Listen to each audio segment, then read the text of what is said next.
people in the first century knew just as well as we do that dead people don't come back. If you read from Homer through Socrates to Plato to Pliny, whenever they mention the possibility of resurrection, they say, come on, as you say, give me a break. We know that doesn't. And the early Christians knew that just as well as we do. This is, again, part of this chronological snobbery thing. And this is a C.S. Lewis line about that. He says, people often imagine that the ancients didn't know the laws of nature and that we now that we have modern science, we do. And he said, apropos the virgin birth, the reason that Joseph was worried about Mary's pregnancy was not because he didn't know where babies came from, but because he did. And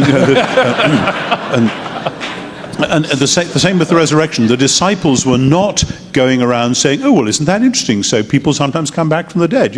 No, this was not one instance of what now appeared to be a new possible general rule or something. Far from it. Rather, and this is a place where people often get confused. As people say, oh, well, the Jews believed in resurrection, so when Jesus died, they naturally thought he'd come back. Well, no, some Jews, most Jews of the time, did believe in resurrection, but resurrection, they believed, was something that God would do for all his people at the end of time.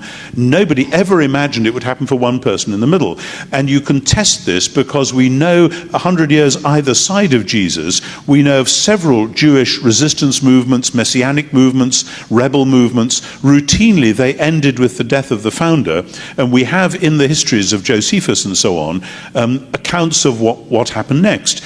If the man you followed, who you believe is the king, the new leader, the one God has sent, etc., if he gets killed, you have a choice. Either you give up the movement or you get yourself another leader. And we've got evidence of movements that do one or other of those things. In no case do we have people going around saying, actually, I think he's been raised from the dead. Because, they were more hard-headed than that.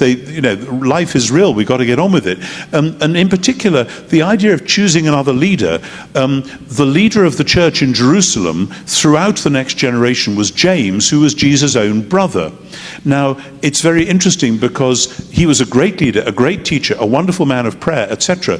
But nobody ever said that James was the Messiah. If Jesus' body had stayed in the tomb, that would have been the natural thing. Well, it wasn't Jesus, too bad, but here's his brother. He's a great teacher. We revere him. And he was the man who was physically closest to this Jesus who sadly got crucified. So that would have exalted James, but they didn't. They called James the brother of Jesus, the brother of the Messiah. And so as a historian, I am forced to say, when I look at the rise of early Christianity and why it took the shape it did, there are all sorts of things which make me say, I cannot actually explain how Christianity got going as a renewal movement in Judaism in the first century, and why it took this specific shape, unless they really all did believe that Jesus was really bodily raised from the dead. And when you say, but why would they believe that? Could this have been a corporate hallucination or whatever? You can look at those arguments, and I've looked at them and I've written about them,